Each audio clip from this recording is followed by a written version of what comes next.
Hello friend, welcome to my channel नारी की दुनिया। ये मेरा 6 सितंबर का स्टडी चैलेंज है। जैसा कि आपको पता है, मैं एक हाउसवाइफ हूँ और हाउसवाइफ के साथ मैं एक टीचिंग एस्पिरेंट भी हूँ। आपने आज का थंबनेल देखा होगा कि अगर ये बातें शादी से पहले पता हो गई होती तो अच्छा रहता। जैसे शादी से पहले हमारे पास हम कितना टाइम होता है, लेकिन हम अपनी स्टडी को इग्नोर करते हैं, उतना डेडिकेटली पढ़ाई नहीं कर पाते। और अब हमारे पास कम टाइम है, इतना टाइम है भी नहीं। जब हमें रियलाइज़ होता है कि हमारे लिए पढ़ना कितना ज़रूरी था, हमारे लिए कितनी पढ़ाई कितनी इम्पोर्टेंट थी अब हमारे पास हमारी सिचुएशन कितनी भी अपोजिट क्यों ना हो, फिर भी हम पढ़ने के लिए एफ़र्ट डालते हैं क्योंकि हम इस लाइफ से निकलना चाहते हैं। कभी कभी तो मैं ये भी फील करती हूँ कि काश हम लड़कियों को पहले ही बता दिया जाता कि हमारे लिए पढ़ाई करना कितना ज़्यादा ज़रूरी था, कि हमारे लिए फाइनेंशियली इंडिपेंडेंट होना कितना ज़्यादा ज़रूरी था। लेकिन हम लड़कियों को बताया क्या जाता है, हमें ये बताया जाता है कि तुम पराया धन हो, तुम्हें तो दूसरे के घर पे जाना है, तुम्हारी शादी हो जाएगी। ऐसा नहीं है हर फैमिली में यही होता होगा, लेकिन 90% सब जगह ये होता है, अब तुम्हारी शादी हो जाएगी। और इतना लड़कियों पे प्रेशर भी नहीं होता जॉब के लिए जितना लड़कों को कहा जाता है जॉब के लिए। अगर एक लड़का तैयारी कर रहा है तो सिर्फ वो तैयारी कर रहा है, लेकिन एक लड़की वो भी हाउस वाइफ होकर तैयारी कर रही है तो तैयारी करने के साथ घर का काम भी करेगी, जिसके बच्चे हैं बच्चे भी संभालेगी, तो उनके साथ बहुत स्ट्रगल होता है। लेकिन एक लड़का तैयारी कर रहा है तो वो सिर्फ तैयारी करता है। तो लड़कियों को सिर्फ यही बताया जाता है कि तुम पराया धन हो, तुम्हें तो पराए घर जाना है। और अब हमारे साथ हमारी सिचुएशन कितनी है अपोजिट हो, लेकिन हम इससे ट्राई करते हैं पढ़ने के लिए। लेकिन अब भी बहुत लड़कियां ऐसी होती हैं, वो ये कहती हैं कि हम तो पढ़ ही नहीं पाते, हमें तो टाइम नहीं मिल पाता। हमें तो देखो, टाइम तो किसी को नहीं मिल पाता। 24 घंटे है उसमें, या तो आप पूरे दिन काम कर लो या फिर मत पढ़ो। सब दिमाग का खेल है। अगर तुमने अपने दिमाग को ट्रेंड कर लिया तो तुम्हारा दिमाग अपने आप पढ़ने के लिए तैयार हो जाएगा। आप जिस भी सिचुएशन में हैं, आपके लिए पढ़ना बहुत ज़रूरी है। अगर आप इस सिचुएशन से बाहर आके कोई अच्छी लाइफ जीना चाहते हैं, अपना फाइनेंशियली इंडिपेंडेंट होना चाहते हैं, लाइफ में कुछ करना चाहते हैं। और एक बात तो आपको पता है ना, हमारा जो फ्यूचर है वो हमारे हर दिन के डिसीज़न पे डिपेंड करता है कि हर दिन हम क्या डिसीज़न ले रहे हैं अपने फ्यूचर को बनाने के लिए। आप क्या चूज़ कर रहे हो ये बहुत ज़रूरी है, ये बहुत मायने रखता है कि आप क्या ज़रूरी है। अगर आप पॉजिटिव एटीट्यूड ले रहे हो अपने लिए, डेली 2 से 3 घंटा या 4 घंटा मैक्सिमम, मैंने कल की वीडियो में बताया था कि 4 घंटे तो हर हाउस वाइफ टाइम निकाल सकती है। तो अगर आप टाइम 4 घंटे का डेली निकाल पा रहे हो तो देखना आप पॉजिटिव डायरेक्शन में हो और आप अपने गोल की तरफ आगे बढ़ जाओगे। और अगर आप पढ़ाई नहीं कर रहे हो, आपका पढ़ाई से कोई मतलब नहीं है, तो उसका लॉन्ग टर्म में क्या इफ़ेक्ट पड़ने वाला है वो तो आपको पता है। फिर तो चीज़ें होना मुश्किल ही है। अगर आप नहीं पढ़ाई कर रहे हो फिर तो जो लाइफ आप आज जी रहे हो वही रहेगी। आज भी आप रोटी बना रहे हो, 50 साल तक रोटी बनाओगे, 50 साल का इवन मरते दम तक सिर्फ रोटी ही बनाओगे। तो आप जहाँ भी हो, जिस भी सिचुएशन में हो, कहीं भी अपने दिमाग को समझाओ कि 2-3 घंटे के लिए पढ़ाई कर लो, और सब दिमाग का खेल है। 2 तो यहाँ मैं hours अपना फर्स्ट later. स्टडी स्लॉट करने आ गई थी। मेरा फर्स्ट स्टडी स्लॉट कंप्लीट हो गया। इसमें NIOS की यूनिट 3 करी है, बहुत लंबी यूनिट थी। मैंने इसके कंप्लीट नोट्स बना लिए हैं। और NIOS के किसी को क्वेश्चन करने हैं तो बता देना। यहाँ पे मैं डेली कॉम्प्रीहेंशन लगाती हूँ, लेकिन मुझे पता नहीं था कि आज ये इंग्लिश माध्यम ऐप में संडे को कॉम्प्रीहेंशन नहीं आती, लेकिन मुझे आदत ऐसी पड़ी है कॉम्प्रीहेंशन लगाने की। तो मैं कॉम्प्रीहेंशन फिर टेक्स्ट बुक से मैंने CGL की कॉम्प्रीहेंशन लगाई, क्योंकि मैं कॉम्प्रीहेंशन स्किप नहीं करना चाहती। और जो इन्होंने कॉम्प्रीहेंशन दी थी उसमें 20 क्वेश्चन थे, तो हर सेक्शन से 4 पैराग्राफ थे, हर सेक्शन से 5 क्वेश्चन थे, तो मैंने ये सारे लगा लिए थे। फिर उसके बाद जो मेरे क्वेश्चन गलत हुए, इवन मैं लास्ट के 4 क्वेश्चन तो टाइम ही नहीं कर पाई, क्योंकि मुझे पैराग्राफ पढ़ने में इतना टाइम लग गया, हैबिट नहीं है। और लास्ट में ना मेरे बहुत सारे क्वेश्चन गलत हुए टोन और थीम के। मुझे ढंग से टोन और थीम आता नहीं था, तो मैंने ऐसे ही यूट्यूब पे सर्च कर लिया टोन और थीम। तो रानी मैम की एक वीडियो थी 2 घंटे की, फिर मैंने ये देखी। बल्कि ये आज मेरे स्टडी चैलेंज भी नहीं था, एक बस ये था कॉम्प्रिहेंशन करना है। लेकिन वो है ना, अगर हमें कोई टॉपिक समझ में नहीं आ रहा तो तुरंत कर लो, चाहे वो हमारी स्टडी में हो या ना हो, हमें तो करना है। तो ये 2 घंटे की इनकी वीडियो थी। टोन, थीम और एक चीज़ और इन्होंने बताई थी, टाइटल, कि किसी भी इंग्लिश के पैराग्राफ का टोन क्या होनी चाहिए, टाइटल क्या होना चाहिए और थीम क्या होना चाहिए। इन्होंने बहुत अच्छे से एक्सप्लेन किया था, सारी चीज़ें इन्होंने अच्छे से बताई थी मैम ने। इनकी ये 2 घंटे समथिंग की वीडियो है, तो मैंने पूरी वीडियो देख ली थी। थोड़ा मैंने स्पीड ज़्यादा करके देख ली थी, 1.5x की स्पीड में, तो ये मेरी थोड़ी जल्दी हो गई थी। और जो इन्होंने टोन बताई कि 2 अगर hours later. पैराग्राफ में नेगेटिव बातें हो रही हैं तो कैसा टोन होगा, पॉजिटिव हो रही है तो कैसा, ये सब मैंने नोट डाउन कर लिया था। ऑब्जेक्टिव टोन है तो कैसा होगा, अगर ऑथर कोई बात नहीं कह रहा तो कैसी ट्यून होगी। और उसके बाद मैं अपना लंच बनाने आ गई थी, क्योंकि मेरे को बहुत लेट हो गया था, तो मैं बहुत ज़्यादा जल्दी में थी, क्योंकि मेरे को ये था 2 टारगेट करूँगी, मुझे CDP करनी थी। और मैंने सोचा था कॉम्प्रिहेंशन 1 घंटे में हो जाती है मेरी, तो यहाँ मैंने कॉम्प्रिहेंशन करी। और कॉम्प्रिहेंशन करने के बाद मैंने साथ में रानी मैम की वीडियो भी देखी, तो मुझे बहुत देर लगी थी, तो मैं जल्दी में थी और बहुत ज़ोर से मुझे भूख भी लग रही थी। तो फिर खाना खाने के बाद थोड़ी देर रेस्ट करने के बाद, थोड़ी देर बाद ही मैं थर्ड स्टडी स्टार्ट करने आ गई थी, क्योंकि मैं ऑलरेडी बहुत ज़्यादा लेट हो गई थी। तो मेरे को ये था कि मैं अपनी पढ़ाई कंप्लीट कर लूँ एटलीस्ट, क्योंकि मैं बहुत ज़्यादा लेट चल रही थी पहले से। तो यहाँ मैं जैनिज़्म और बुद्धिज़्म कर रही हूँ। कल की वीडियो में मैंने बताया था, इससे पहले मैंने जो इनका, मैं जो पढ़ रही हूँ एंशिएंट हिस्ट्री पढ़ रही हूँ, तो मेरा जो पढ़ने का तरीका है, मैं प्रीवियस ईयर के क्वेश्चन देख लेती हूँ कि कहाँ से कौन सा क्वेश्चन पूछा गया है। जैसे मैंने कल इंडस वैली सिविलाइजेशन देखा, किस तरह के क्वेश्चन आ रहे हैं, फिर मैं पूरा पहले क्वेश्चन देख लिए, एक बार आइडिया लग गया कैसे क्वेश्चन आ रहे हैं।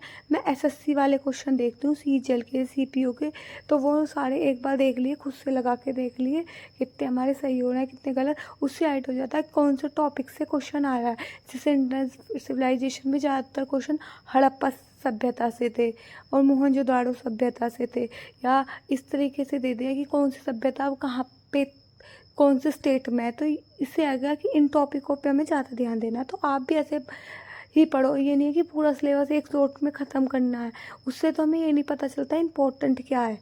अगर हम एक ही स्लॉट में सारा सिलेबस ख़त्म करने के बारे में सोचेंगे। आज मेरा जैनिज़्म और बुद्धिज़्म था। इससे पहले मैंने इसके जैनिज़्म और बुद्धिज़्म के पहले टॉपिक देखे, तो उसके प्रीवियस ईयर में कैसे क्वेश्चन आ रहे हैं वो देखे। उसके बाद मैं पढ़ने बैठी थी कि जैनिज़्म और बुद्धिज़्म में कैसे क्वेश्चन हैं।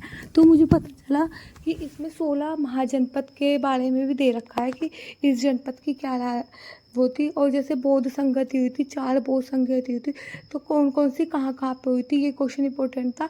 और जब ये हुई तो इनका राजा कौन कौन था, तो ये वाला चीज़ इंपॉर्टेंट थी, ये मैंने पढ़ लिया। और गौतम बुद्ध ने कहाँ जन्म लिया, कहाँ मृत्यु हुई इनकी, कहाँ निर्वाण प्राप्त किया, ये का त्रिपिटक, ये सब मुझे पता चल गया था कि ये टॉपिक इम्पोर्टेंट है, इनको ज़्यादा अच्छे से डेप्थ में पढ़ना है। तो आप भी यही ऐसे ही फॉलो किया करो। पहले देख लो क्वेश्चन कहाँ से रहा है, फिर उसे पढ़ो। अगर आप डायरेक्ट पढ़ने लग जाओगे, आप सारा पढ़ लोगे, आपको पता ही नहीं चलेगा इम्पोर्टेंट क्या है। तभी तो मैंने NIOS के प्रीवियस ईयर के क्वेश्चन देखे थे पार्ट 2 के लिए कि पूछ कौन से टॉपिक से रहा है, तो पता चला कौन कौन से ब्लॉक से पूछ रहा है। तो उससे पता चला ये ब्लॉक सबसे ज़्यादा इंपॉर्टेंट है। जैसे 501 कितना इंपॉर्टेंट नहीं है, और कोई बच्चा NIOS लगाने बैठेगा सबसे पहले 501 लगाएगा। अरे 501 तो आप लास्ट में भी कर सकते हो, इवन छोड़ भी सकते हो, इतना इफेक्ट नहीं पड़ेगा। सबसे पहले 502 इम्पोर्टेंट है। तो ये तुम्हें प्रीवियस ईयर देख के पता चलेगा। अगर किसी को NIOS पढ़ने में दिक्कत होती है, वो नहीं पढ़ पाता है NIOS, तो बता देना। और कैसे पढ़ा जाता है, क्या हमें टॉपिक छोड़ने हैं, वो भी मैं बता 2 दूँगी कैसे hours पढ़ना है। later. तो ये वाला मैंने कर लिया था। इसके बाद ना मुझे पता चला कि जो महाजनपद थे उनकी राजधानी, ये सब ये आ रहे थे, ये मुझसे नहीं हो रहे थे। ये वाले ये पढ़ने के बाद मैंने जो जो इम्पोर्टेंट मुझे लगा वो मैंने साथ के साथ रिवाइज़ कर लिया था। और इससे पहले मैंने जो कल इंडस वैली सिविलाइजेशन पढ़ी थी वो भी रिवाइज़ करी थी, और इसको साथ ही साथ रिवाइज़ कर लिया था। तो ये जो 16 महाजनपद थे उनकी कैपिटल मुझे याद नहीं हो रही थी, तो ये मैंने इन मैम की वीडियो से देखा था, लेकिन मैं देख नहीं पाई थी, मुझे देख बड़ी नींद आ रही थी, तो मैं सो गई थी, नैप ले ली थी। फिर मैंने उठ के लिए अपने सबसे पहले मैंने अपने उठ के लिए चाय बनाई, और चाय बनाने के बाद मैंने इनकी 16 महाजनपद वाली वीडियो देखनी स्टार्ट करी। इनकी 42 मिनट की वीडियो थी, तो साथ साथ मैंने इसमें नोट कर लिए थे। जो मैं हिस्ट्री के लिए कोई नोट्स नहीं बना रही पर्टिकुलर, मैंने मॉडर्न हिस्ट्री के तो सबके नोट्स बनाए हैं, लेकिन मैं एंशियंट के लिए कोई नोट्स नहीं बना रही। और मिडीवल के भी मेरे नोट्स बने हुए हैं। एंशियंट मैंने पहले पढ़ा था, लेकिन कभी नोट्स नहीं बनाए, क्योंकि एंशियंट में से एक क्वेश्चन आएगा, मैक्सिमम 2 क्वेश्चन आएंगे, तो मैं टॉपिक ओरिएंटेड पढ़ रही हूँ। तो इन मैम की वीडियो से मैं कर रही हूँ। मेरा मानना है कि टॉपिक हमारे क्लियर होने चाहिए अच्छे से। ये नहीं है कि हमें डेप्थ, क्योंकि टीचिंग लाइन में मैं DT+B की तैयारी कर रही हूँ, तो उसमें 20 क्वेश्चन आएंगे जीएस को, और 20 क्वेश्चन में से हिस्ट्री के 4-5 आएंगे, उसमें से 3 क्वेश्चन तो मॉडर्न हिस्ट्री से आएंगे, एक क्वेश्चन आया और हो सकता है ना भी आए। और एक पेपर मैंने देखा था, उसमें बायोलॉजी के 3 क्वेश्चन थे, हर मोस्टली पेपर में बायोलॉजी के 2-3 क्वेश्चन थे। तो मैंने देखा कौन कौन से टॉपिक से पूछ रहा है, तो पता चला वो 9th-10th की जो NCERT लगी हुई है वहाँ से पूछ रहा है बायोलॉजी। तो मैं 9th-10th की बायोलॉजी करूँगी। पहले तो ये वाला टॉपिक मेरा कंप्लीट हो जाए, फिर किसी दिन 9th और 10th की कंप्लीट बायोलॉजी कर लूँगी। उनमें जो जो टॉपिक इम्पोर्टेंट है मैं बता दूँगी कौन कौन से टॉपिक इम्पोर्टेंट है। सारे टॉपिक इम्पोर्टेंट नहीं है, कुछ ही टॉपिक इम्पोर्टेंट है।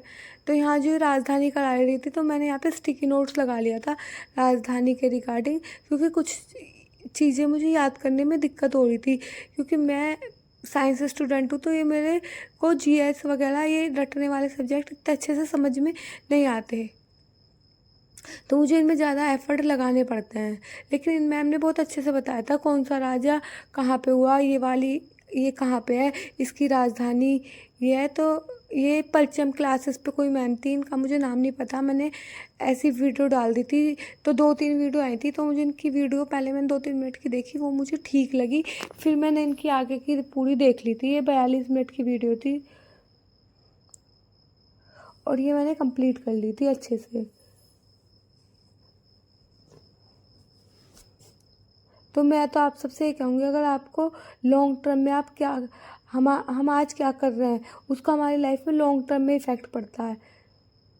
तो कैसी भी सिचुएशन हो, अगर आपको लॉन्ग टर्म में किसी भी चीज़ का बेनिफिट चाहिए, लॉन्ग टर्म में आप कुछ अचीव करना चाहते हो, तो उसके लिए आपको 3 से 4 घंटे डेफिनेटली निकालने पड़ेंगे। फिर ये कंप्लीट हो गया था मेरा। कंप्लीट होने के बाद आज मेरा खाना बनाने का बिल्कुल मन नहीं था, मैं थक गई थी पढ़ते पढ़ते।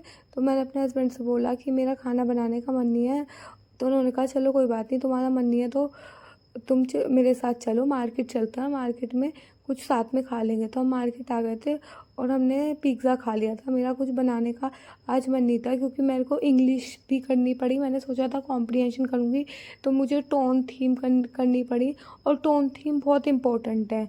तो उसकी 2 घंटे की वीडियो थी, 1.5 घंटा तो मुझे उसे करने में लगा ही था। फिर घर आने के बाद मैं 4th स्टडी स्लॉट कर रही हूँ।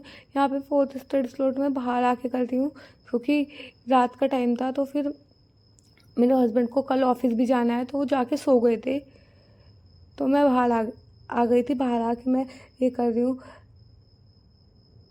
तो मेरे को ऐसा लगता है कि अगर आपके पास ज़्यादा पैसे ना हो कोई बात नहीं, लेकिन एक अच्छा रिलेशन है, अच्छा रिलेशन है आपके माँ बाप, मम्मी पापा का, भाई बहन का, आपके हस्बैंड के साथ बहुत अच्छा रिलेशन है, तो वो रिलेशन आपकी हेल्प करते हैं आपको आगे ग्रोथ करने के लिए। बहुत लोगों के अच्छे रिलेशन नहीं होते, लेकिन जिनके अच्छे रिलेशन होते हैं वही आपको हेल्प करते हैं। तो रिलेशन होना बहुत ज़रूरी है, और इस चीज़ में मैं अपने आप को लकी मानती हूँ कि मेरे हस्बैंड मुझे हर चीज़ के लिए सपोर्ट करते हैं। लेकिन आज ये मेरा मैथ कंप्लीट वीडियो हो नहीं पाई थी, क्योंकि ये इनकी 1.5 घंटे की वीडियो थी, और रात ज़्यादा हो गई थी, और मैंने खाना भी खा लिया था, और मुझे आ रही थी नींद ये पढ़ के, तो ये मेरी कंप्लीट हो ही नहीं पाई थी। मैंने मुश्किल से 4 to 5 क्वेश्चन ही लगाए थे, और मुझे नींद आ रही थी ये करने में। मतलब एक तो काफ़ी ज़्यादा रात हो गई थी, और फिर मुझे अगले दिन भी सुबह जल्दी उठना था, ब्रेकफास्ट लंच बनाना था। तो मैंने सोचा चलो जितना हो गया कोई बात नहीं, बाकी बाद में कर लेंगे। तो मेरी हाफ वीडियो कंप्लीट हुई थी, पूरी वीडियो मैं कंप्लीट कर नहीं पाई। तो आपसे भी मैं सबसे ये कहूँगी कि आप डेली का कोई भी टारगेट बना के स्टडी करो। बहुत लोग कहते हैं वैकेंसी नहीं आती, अरे कभी ना कभी तो आएगी, आप पढ़ते तो रहो। एकदम से वैकेंसी आ जाएगी तो आप तो पढ़ ही नहीं पाओगे। कभी ना कभी तो वैकेंसी आएगी। और दिल्ली में या फिर केवीएस, इन दोनों में ही हर 2 साल में वैकेंसी आती है, तो हो सकता है जल्दी से आपको वैकेंसी देखने को मिले। तो आज मेरा मैथ कंप्लीट नहीं हुआ था पूरे, बस मैंने दो ही टॉपिक करे थे, कंप्लीट नहीं हो पाया था, मुझे नींद आ रही थी। तो आज की वीडियो में इतना ही। वीडियो पसंद आए तो वीडियो को लाइक करें, चैनल